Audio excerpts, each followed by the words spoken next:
అమెరికాలో తెలుగు అమ్మాయి దారుణ హత్యతో హైదరాబాదులో విషాద ఛాయలు అలుముకున్నాయి.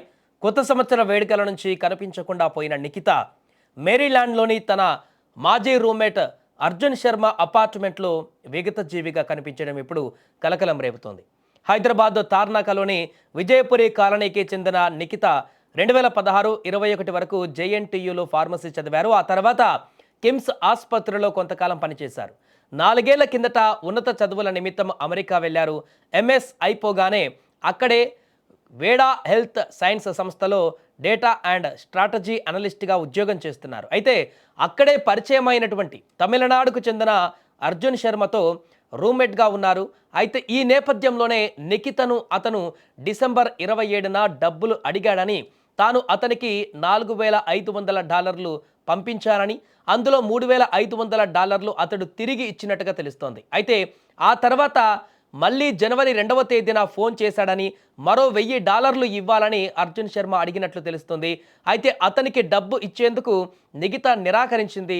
పైగా గతంలో తీసుకున్న $1,000 ఇవ్వాలంటూ డిసెంబర్ 31న అర్జున్ శర్మను నిఖిత అడిగినట్లుగా సమాచారం. దీంతో నిఖిత పైన అర్జున్ కక్ష పెంచుకున్నాడు. న్యూ ఇయర్ వేడుకలు ముగిసినటువంటి తర్వాత ఆమెను అత్యంత దారుణంగా హత్య చేసి ఉండడానికి అనుమానం వ్యక్తం చేస్తున్నారు.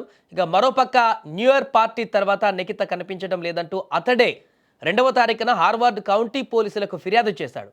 కేసు నమోదు చేసుకున్నటువంటి పోలీసులు 3న కొలంబియాలోని ట్విన్ టవర్ రోడ్లో అర్జున్ శర్మ ఉంటున్న అపార్ట్మెంట్లో నిఖిత మృతదేహాన్ని కనుగొన్నారు.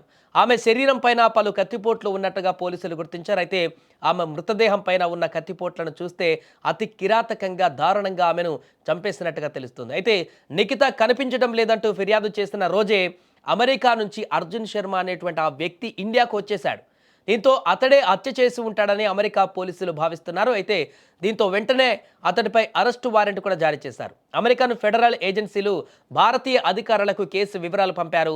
అతడు తమిళనాడులో ఉన్నట్లుగా గుర్తించి నిన్న అతన్ని అదుపులోకి తీసుకున్నారు తమిళనాడులో. అతన్ని అమెరికా తరలించేందుకు కూడా ఇప్పుడు ఆ ప్రక్రియను కూడా ప్రారంభించినట్టుగా సమాచారం. మరోపక్క నిఖిత దారుణ హత్య విషయం తెలియడంతో విజయపురి కాలనీలో ఉంటున్న ఆమె తల్లిదండ్రులు కన్నీరు మున్నీరుగా విలపిస్తున్నారు. డిసెంబర్ 31 రాత్రి తమను ఫోన్ చేసి నూతన సంవత్సర శుభాకాంక్షలు తెలిపిందని, ఇంతలోనే ఇలాంటి దుర్వార్తను వినవలసి వస్తుందని కూడా అస్సలు అనుకోలేదంటూ నిఖిత తండ్రి ఆనంద్ విలపించారు. తన కూతురిని దారుణంగా హత్య చేసినటువంటి ఆ నిందితుణ్ణి చట్టపరంగా కఠినంగా శిక్షించాలంటూ కూడా డిమాండ్ చేస్తున్నారు. అంతేకాకుండా సాధ్యమైనంత త్వరగా తన కూతురి బాడీని ఇండియాకి పంపించండి, చివరి చూపు చూసుకోవడానికి కనీసం ఆ బాడీని అన్న త్వరగా పంపించండి అంటూ కూడా వేడుకుంటున్నటువంటి పరిస్థితి. నిన్న ఇక్కడ ఉన్నటువంటి కేంద్ర మంత్రులను వారిని కూడా కలిసి ఆయన విన్నవించుకున్నటువంటి పరిస్థితి నెలకొంది.